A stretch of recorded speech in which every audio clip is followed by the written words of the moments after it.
Thank you. Thank you. I am so thrilled to be here today. I love events like this because we get to hear from people who are truly doing their life's work, like Maureen. But it isn't that way for all of us all the time, is it? How often do we find ourselves at work thinking, how the heck did I get here? Or get home at the end of a long day and ask, is this all there is? I know I spent probably the first 10 to 15 years of my career with similar questions. I think we all do. At some point, no matter how good it is when we start our jobs, there's a moment where that voice in the back of our head pops up and says, something's missing, or it's time to move on. And then we start to hear the questions, right? If I look back over my life and think about the struggle I had with my questions, the reason for my frustration is so clear. I had set up a series of myths about success that were based on external factors. Images of success that I had inherited from my family, friends, society, media. Images that were so strong and so regularly reinforced that it was easy to miss the clues about my true success. I think we all do it. Today, I want to share with you my personal story of how I learned to answer my questions and hope that it brings you closer to answering yours, because I believe that in the answering, we get closer to our true success. Let me tell you a little bit about my own myths. When I was young in New York, my family told me that I would make a great lawyer. The approval I received for this idea was so strong. I started to imagine that my life would look like some TV law drama. I would have work that was intellectually stimulating, and it would be purposeful, it would be financially rewarding, and there would, of course, be complex romances. I started to navigate my life and my career based on opportunities that fit into this image. And when that voice would pop up in the back of my head, I would get busy and distract myself, because answering it would mean that I would have to do something about it. And instead, what I do is what most of us do when there's something we want for our lives, but it seems just out of reach. I would start to construct whens. And I know you do it too. I'll do it when there's more time, more money, when I get the next degree, the next job promotion. I'll do it when I get married, have kids, when the kids are grown. Or the best, I'll do it when I retire. Familiar, right? I'm not saying that it's wrong, but it does have consequences. Because while we all have different things we want for our lives, and we all have different whens, the one thing we all have in common is that when isn't today. It's some amorphous day in the future, and we are leaving to chance that our someday vision ever comes to fruition. During one of my battles with my questions, I remembered something a professor had said to me. He told me that throughout our lives, we're going to be pulled from the thing that we're meant to do in this world. It might be for love or health reasons. It might be because of financial reasons or an opportunity that looks right at the time. He said it was our obligation to find our way back, our job to get back to what we were meant to do. When I first heard this, I was elated. I thought, great, there really is something that's mine to do in this world. I just have to find it.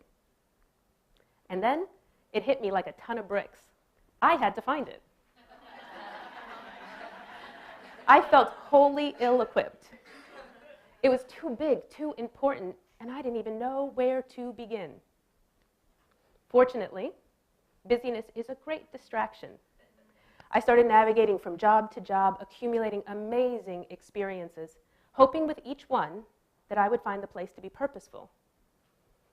And while that didn't happen, it was good enough until it wasn't. And as with most of us, it took a crisis to wake me up, to make me realize that my whens were helping me make a living, but I certainly wasn't building my life. My crisis was something that I shared with my city, my nation, the world. And yet it was the moment I felt most alone.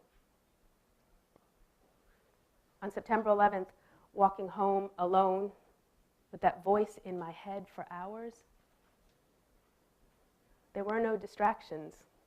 There's no way to ignore what I was hearing. And it wasn't that my life was bad or that I was unhappy. In fact, it was the opposite. My life had gotten so comfortable that it was easy to miss the fact that I wasn't building the woman I wanted to be, that I was living somebody else's vision of success, that I'd gotten off path. My professor's words came back to me. It's your job to find your way back. But I had no idea how to begin. I tried. The months that followed were a slow slog in healing and rebuilding for all of us. I got laid off and found a new job, and you would have imagined that with this great awakening, I would have found a way to be purposeful. But the reality of a mortgage to pay and the fear of losing what felt like security for something so unknown seemed impossible. I'd worked too hard to just move on. Luckily, wisdom comes when we least expect it from those we least expect it from. I was in a cab in LA, heading to a meeting from the airport, when all of a sudden my devices started buzzing and ringing with an emergency back in New York. I was stuck in traffic for about 30 minutes when my driver turned around and said, "Ma'am, I don't mean to overstep, but whatever's happening isn't worth it." It was like a divine voice telling me something I already knew. This wasn't using the best of me. This was a role that fed into my myth. It was an opportunity that presented itself, and I could do it. So I contorted myself into the role and stopped looking for myself in my work. In fact, I realized how few career decisions I had actually made in my life. It was as if I pointed myself in a direction at 17 and my career unfurled before me. I knew I couldn't do it alone, so I went to visit friends, as I'd done many times before, and to talk to family, to get perspective. Right away, someone suggested to take a year off, and I thought, you are out of your ever-loving mind. Who the heck takes a year off? And if you do, who lets you back in the game? But somehow, I was convinced. I needed time to be quiet, to reflect, to listen to what I was making myself too busy to hear. Someone suggested India, and while I had never imagined myself going there, I knew immediately it fit all my criteria. There was no way to play my role there, right? I would wake up off of autopilot, shake off this inertia. As I took my flight back to New York, I took a piece of paper and wrote all of the things I needed to do: get immunizations, pack, pay bills, even write my will. And on the other side, I wrote why I was going. To get quiet enough to hear my own voice, to learn how I wanted to show up, and to figure out what was most important to me.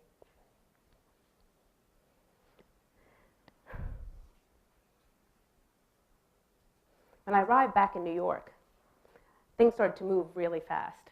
It was like the universe conspiring to help me. I sold my apartment, put things in storage, took a leave from work, and started telling people why I was going. And while there was a small group who were supportive, most thought I had gone nuts. And I don't blame them. This was so out of character for me. And in challenging my own myth, I was probably inviting them to challenge theirs as well. Probably the hardest people to tell were my parents. I should tell you, I come from a big, crazy, loving Italian family. The kind where everyone has something to say. When I would walk into family functions, there would be this wave of whispers. Is she really going? I even got phone calls from my mother's best friend. You know, you're killing your mother. And I did know I was hurting her. We sat down to talk about it, and she said, what if this is the wrong road? And I told her what I truly believe. There aren't wrong roads. Every road you're on holds lessons and opportunities with every twist and turn, even when it doesn't feel like it. Not long after that conversation, I found myself in India, and I settled in quickly and got quiet. I started to notice what made me happy. I noticed where I got energy and where I felt fear and doubt. I learned how people received me. I learned where I thrived and where I felt small. I'd wake up really early in the morning, and I would sit in a low-slung chair by a window overlooking the street. It was meditative watching the families walk past to the river. And slowly, over time, people started to come visit with me. Men and women, young and old, locals and visitors. They came to talk and share their stories and lay down their burdens. It was the most real and intimate conversations I had ever had. And I realized how vital I felt in them. I realized how they sought me out, even as I was unknown to them. I started to recognize my DNA, how I wanted to show up. And this was key. I could see how this was woven through my entire history all the way to my childhood.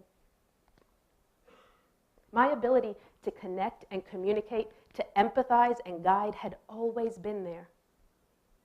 But it was too familiar, too known to me to be part of my work.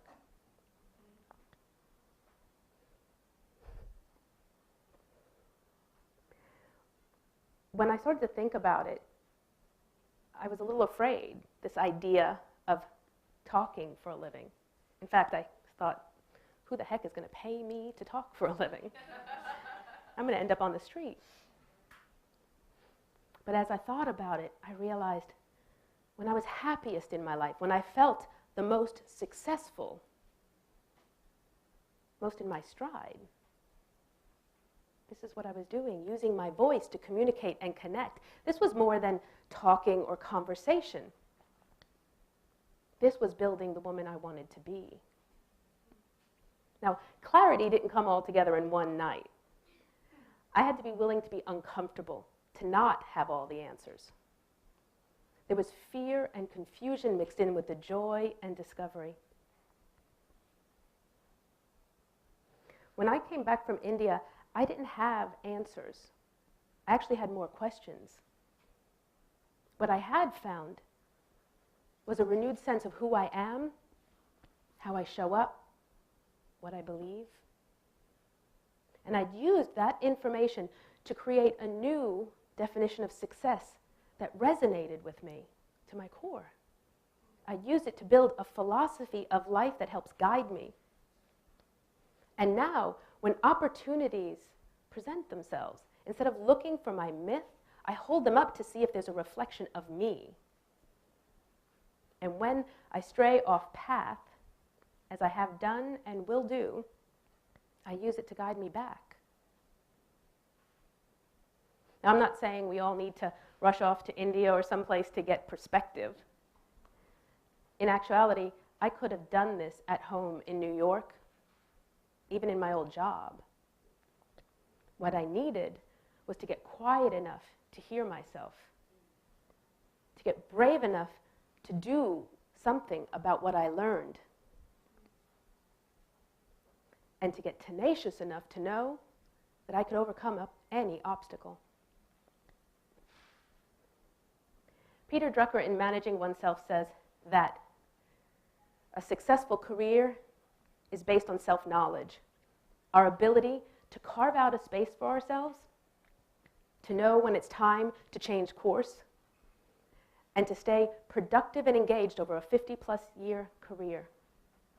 It should be so simple. And actually it is. It's just not easy. The possibility lies in the space between busy distraction and quiet reflection. It is an arduous and joyful journey. But making it is what allows us to make the ripples in this world that we are meaningfully meant to make. Thank you.